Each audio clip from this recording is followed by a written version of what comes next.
Well, over the last 2 weeks, I have invited you to explore the Enneagram Nine's perspective with Deanna Sudum. And I even got an opportunity to share one of my wholehearted clients' transformation story, Meredith. She shared so beautifully. I loved every moment.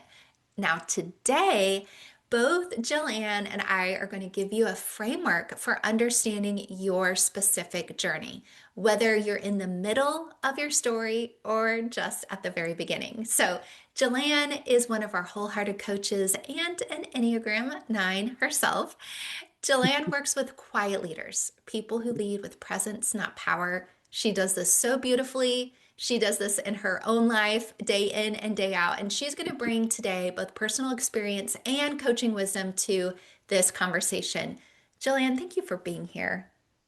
Yeah, thank you so much for having me. I'm really excited to share about this. Yeah, where I wanted to begin this conversation is a focus that we did last month, which is the roles that we play in our story. Now, for the sake of time, we're going to see how much we can cover, how much ground we could cover. But I wanted to unpack them. And if you're unfamiliar, if you're listening to this the first time and you're thinking, the roles that you play in your story, what are you talking about, Amy? Well, just a quick overview. We tend to play four, though I like to add a fifth.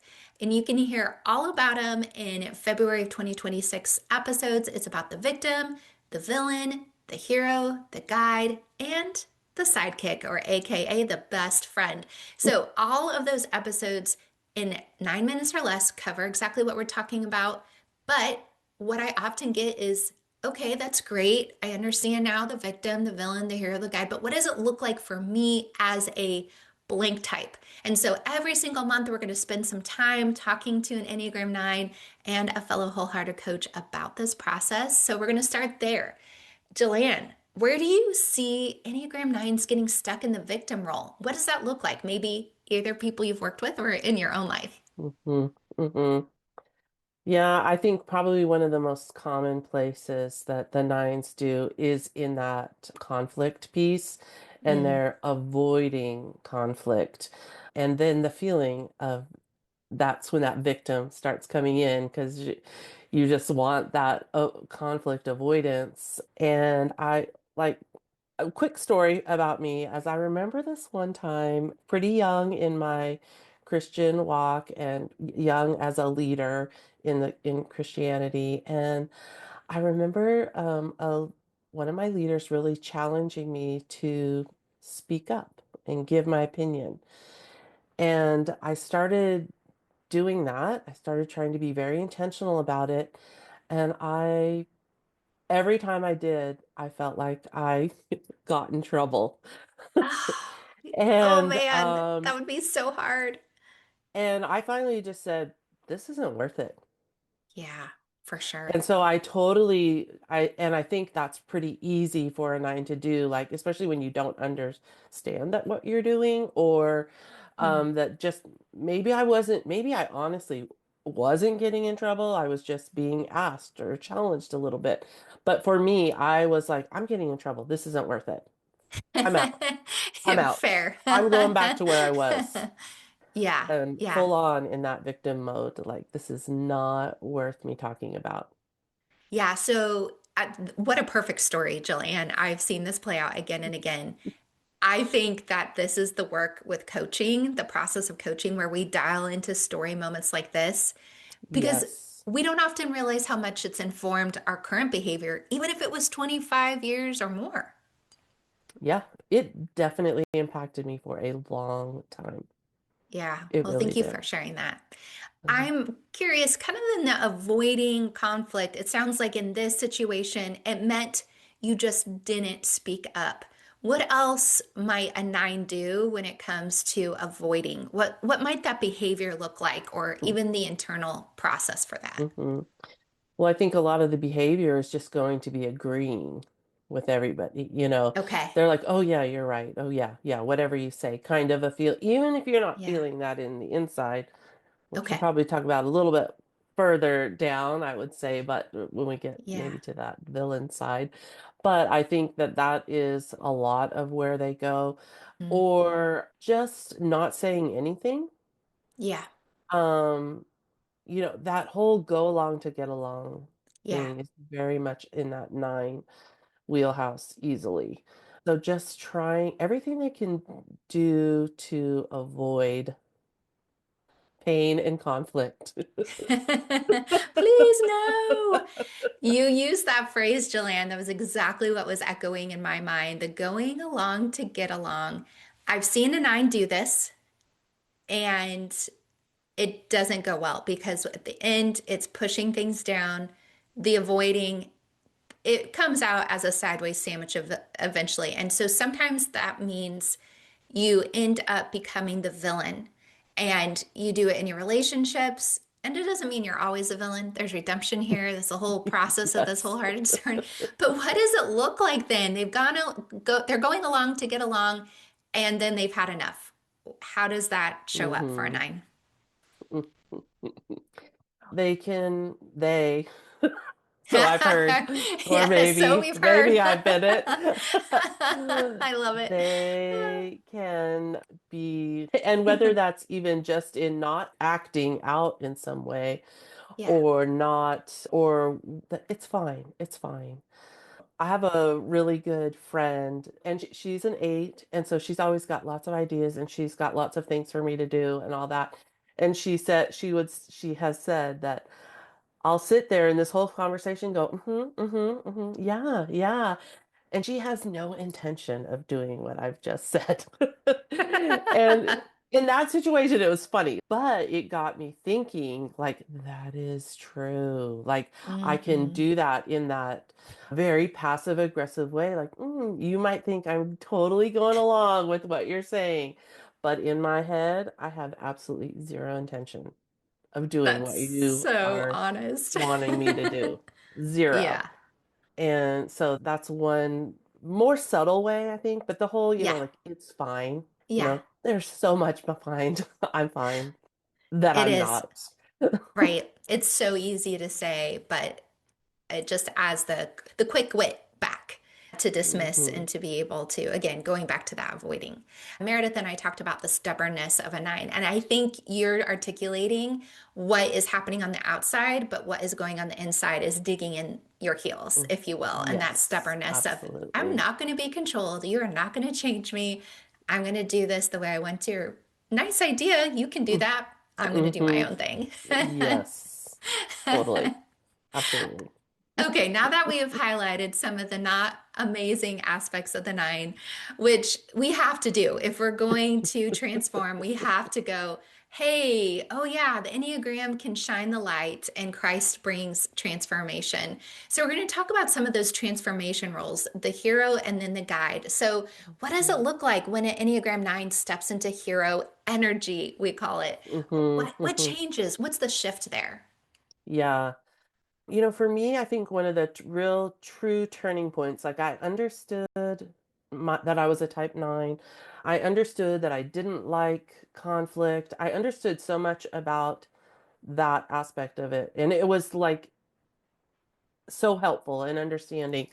But the one part that I didn't really understand when I first learned about it was the core longing of your presence matters. Mm, And that interesting. that just didn't make sense to me. Like I never thought of myself that way. Like Yeah. I think I matter.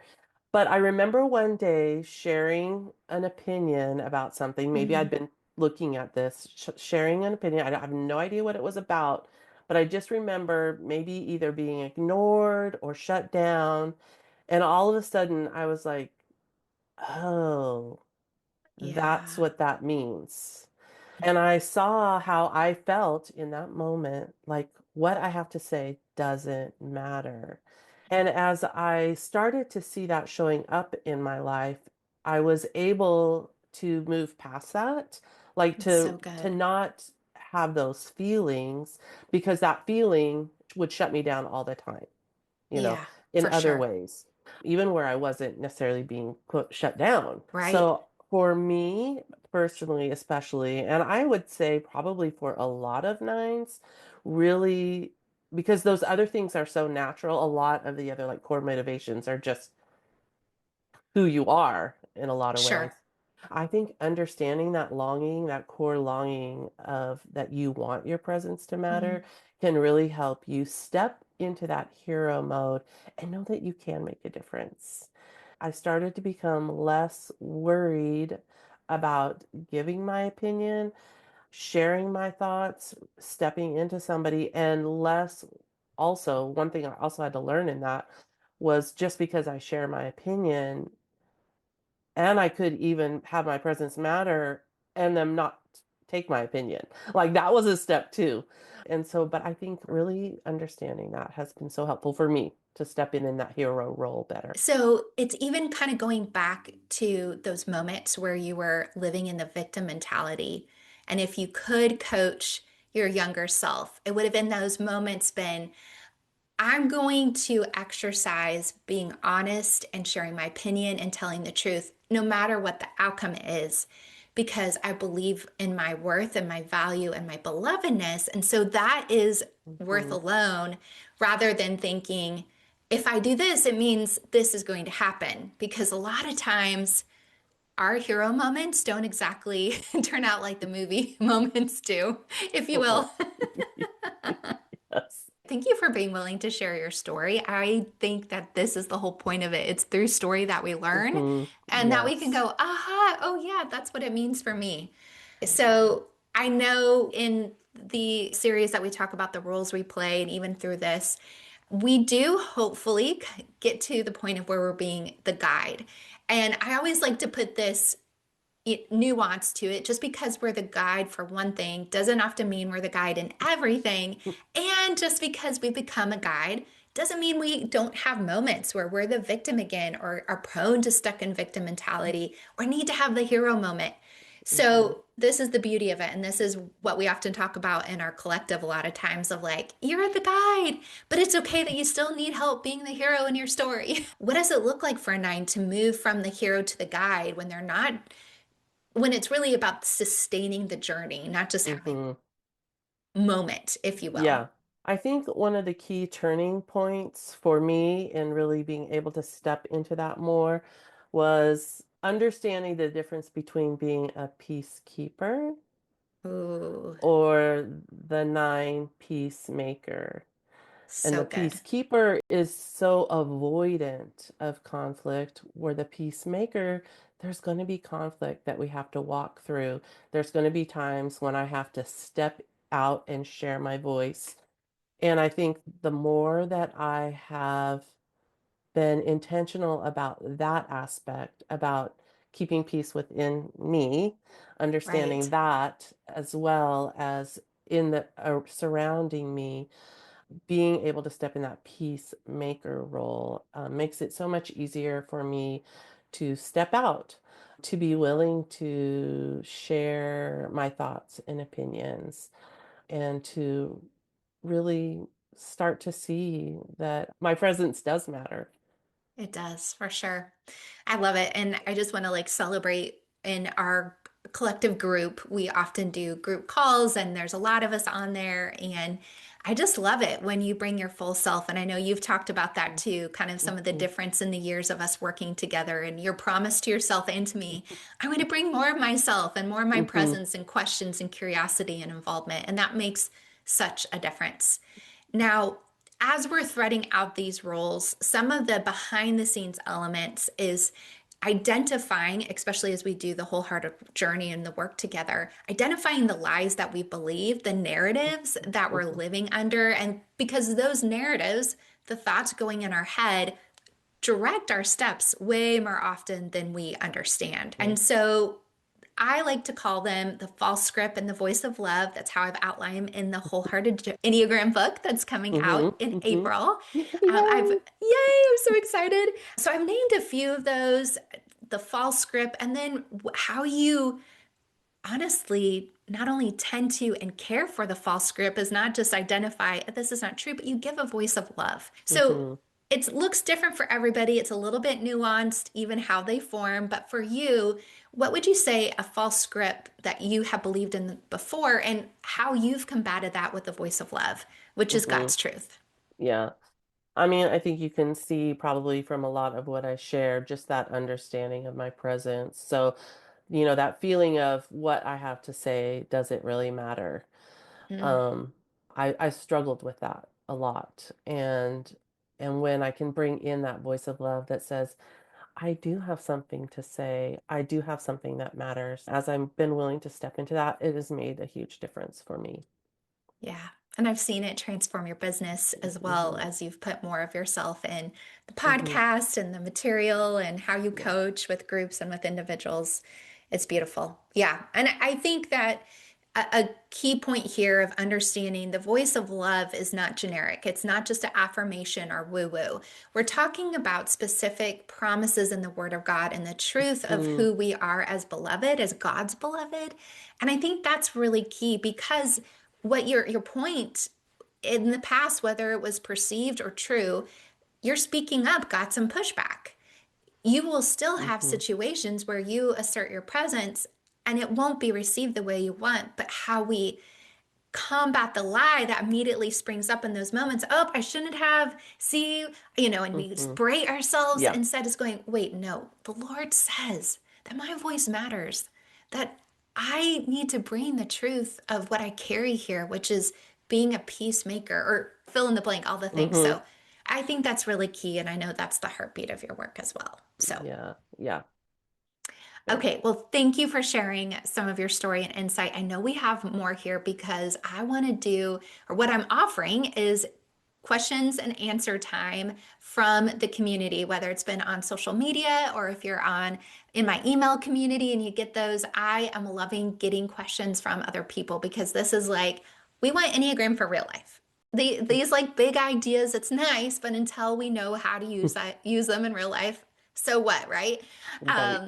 So help us discern some of these. You're going to really share from not only your personal perspective, but you've coached a lot of people as well. So how does a nine know that they're actually a nine or they're just conflict adverse or Hmm. avoidant, if you Hmm. will? Because that's plenty of us. I mean, I would kind of put myself in that category too. Though my Yeah. husband disagrees with that, but it's for different Because reasons. I think a lot of that is looking at what are you avoid? Why are you avoiding it? Mm, Is it that inner peace that you're trying to keep, or are you just don't want the uncomfortable situation? It's so much deeper, I think, for the nine, in that peace world internally.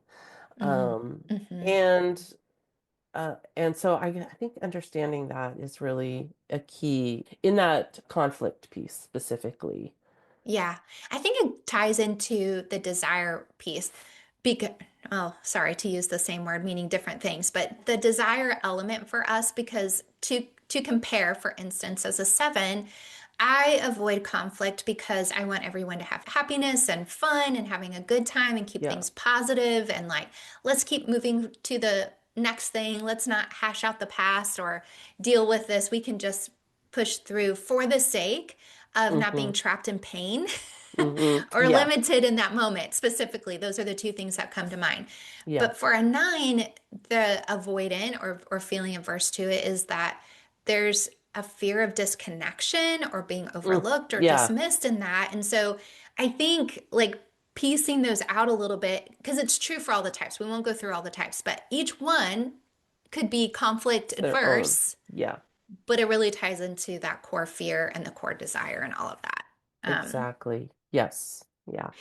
I'm curious to know as well, based on your experience, a 1B, if you will, question is how do you see it with the merging? Because we hear about nines merging. We Hmm. also know a couple other types do that, like the three is more chameleon.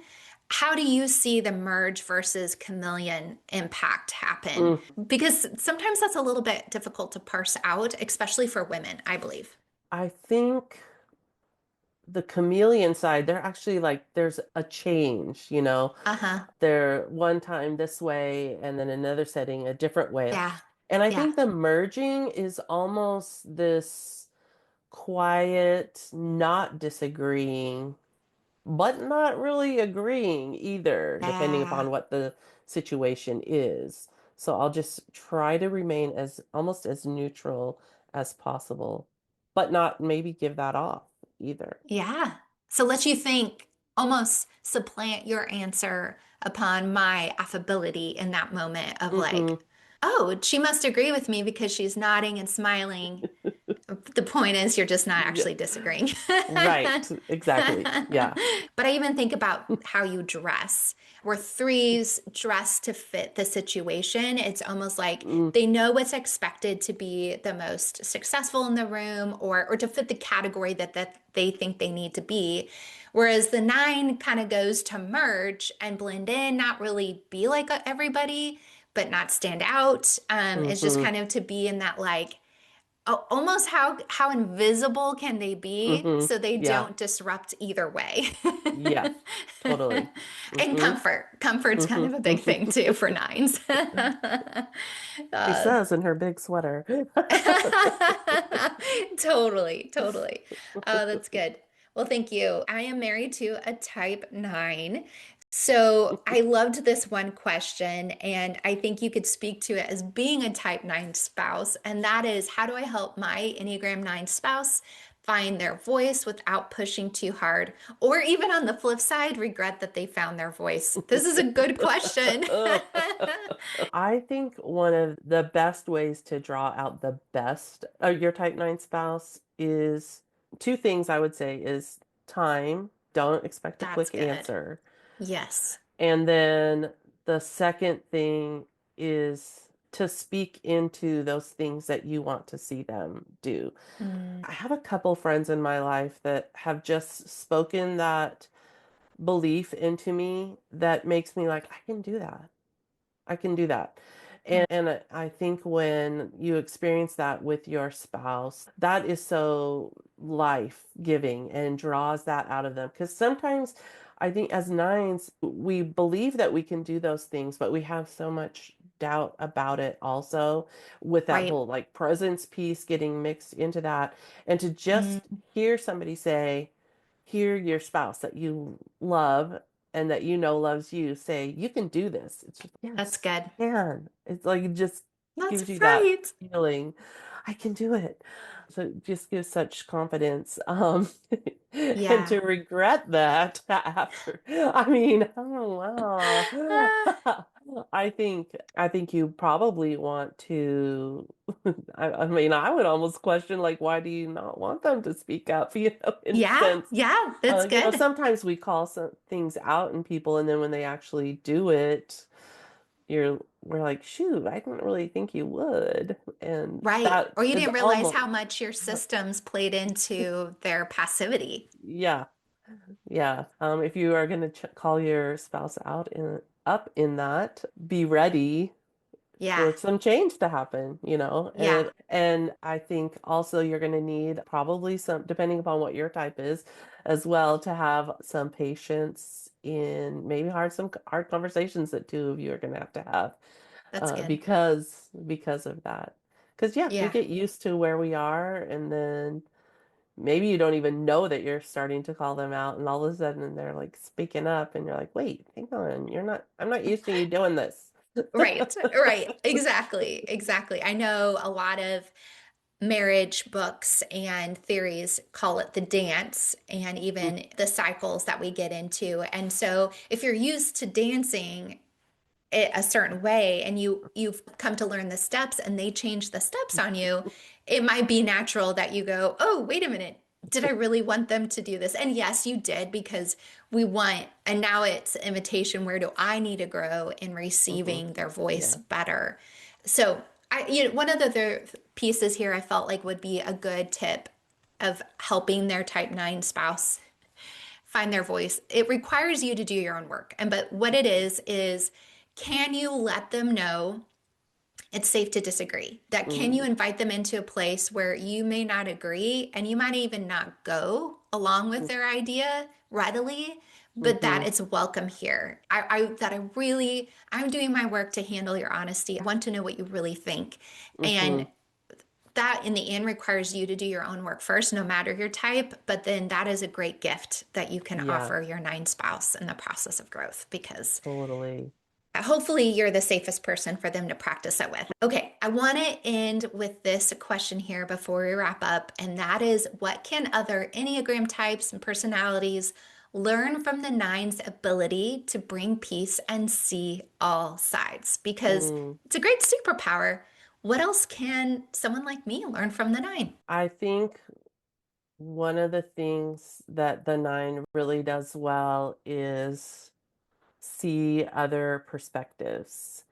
And it doesn't have to change your perspective, but I think it helps you to think about, even how they might receive something, Yeah, that's how good. this might impact them. It doesn't mean that you're going to change the decision at all, but I think that just having the thoughts towards others is a really good thing that the nine does, just to even, maybe be able to present it in a little bit more agreeable way, or in a way that might be better received. It's not going to change it That's good. necessarily, but you'll be able to receive it better because that somebody's going to know that you thought of them, not just the decision or the That's idea or the good. situation. Yeah. I think that nines also, I think about what I've learned in my own house is that they can teach us not everything is urgent, Mhm. and not everything needs to be so intense. Mhm. There's a synergy, a just even a steadiness that a nine can bring when they're doing their work, when they're healthy, that kind of can bring the anxiety or again to use the word intensity down a little bit in a way Yeah. that can bring calming and simplicity and even the rest factor. I know a lot of 9-3 marriages and it's this combination that makes a lot of sense when you look at the connecting elements Mhm. to it, but that opposite pull that the nine often has in the three, that the three will go, that has been so good for me to move slower, to release the Mhm. outcome, to not add another goal to the list, but just continue to work what I've already done. I think that's a really beautiful gift that the Mhm. nines can offer us as they're doing their work as well. Yes. Yeah. That is important. Otherwise, it becomes not doing as much is not necessarily good if you're in that sloth feeling of it all, right? Exactly, exactly. And that's the shadow side, right? That's that peace, Exactly. that element. I keep saying peace, and with the nine, you've got to change up your words here, but it's the element of the nine going too far, swinging too far, maybe not doing their work and not learning from, hey, I Hmm. actually need a little bit more drive, vision. I need Hmm. another goal here to keep moving forward. And instead of, and that's a, I think that's a tension that a nine has to continue to do their work in. Would that be Yeah. true? Yeah, definitely. Yeah, because I think it's we can go there without trying. Yes, it's a You can natural find yourself default. there and you're like, oh, shoot, I'm back there. I thought I was doing better at this, and here I am. So I think, yeah, that we definitely have to be intentional with our own work. Yep. Jilann, that is such a good point to end on because that kind of ties us all together of realizing we will do the work and then we realize we still need to do more Hmm. work. And ultimately, it's living with intention, it's Hmm. living with awareness, it's continuing to say yes, to be not just go to sleep to ourselves like the nine can typically Hmm. do or go into autopilot, but to consider what is it that is Hmm. mine to do today? How does God want me to respond to this? And I really love how that you've pointed this all out so authentically, so practically that I think will be really relatable to a lot of the nines listening. So I I appreciate hope your so. willingness to share. I hope so. I have found this to be so helpful, both at like the Enneagram framework, even the hero villain. Looking at those frameworks, I can always go back and be challenged about something else. Yes. There's always more an insight and deeper understanding. Yeah, there's always more work to do until we see Jesus face to face. That's the wholehearted path. And I think these tools make it easier, less I overwhelming. Like you agree. can look back at, read the information, look back at it, and be able to go, oh, okay, yeah, that's what I'm doing. Yeah, yeah. And even writing it down, having a coach, having accountability Mm-hmm. built in to remind you how far you've come. Because we will all get to that point and going, oh, Totally. here I am again. I'm just bound to never change. And those negative lies start creeping in when the truth is, no, we're just here again. And it's another layer. And I'm going a little bit deeper. And there's always more formation and integration that we're invited to do. Yes. So. Yeah, for sure. I All love right, it. Jilann, I am so grateful for all that you've shared, what it looks like to move from victim to guide and all the pieces in between. Where can my friend who goes, oh, she's a nine like me, or oh, I think I need to learn from her because I know a nine, where are all the places that we can find you and even listen and learn from you? Well, you can go to my podcast. It's called Strength in Numbers. And yeah, I've really focused a lot most recently, especially on helping that quiet leader to walk out in who God's called them to be. You can also go to my website. It's Jilenneagram. Love So it. JIL Enneagram, Jilenneagram.com. And I do have social media, but I'll be honest, I'm not great at it. Hey, you're Um, you're doing a lot of things, girl. So, but you have some free downloads, I believe, on your website as well, yes, I specific do. for those who would be helped by that. Yes, there is a download to help you with conflict in the different types. I love it because it's the perfect resource for a peacemaker to create. This is Exactly. good. Friend, if you're listening and you're a nine, I hope that you have heard throughout this that wherever you are in your journey, whether you're feeling unheard or you're struggling with resentment, that you can learn and you're invited here to take brave steps and that you will share your voice and you're exactly where you need to be in your story. And we want you to take the lead role in it. So you don't have to have it all Mhm. figured out. Just take the next right step for you. So hope you've enjoyed listening to this conversation with Jilann. And I pray that you would go maybe even practice this today to name one desire aloud Mhm. today. And maybe it's to God, to yourself, to someone you trust, but just one. And allow yourself to take up a little space. Next week, I'm excited. We're going to hear from Marilyn Van Sil, who is an Enneagram expert and author and a Type 9 herself. Yes, we're both so excited. And we're going to go even deeper into the Enneagram 9 journey. Jilann, thank you so much for being here. Thanks for having me. I enjoyed it.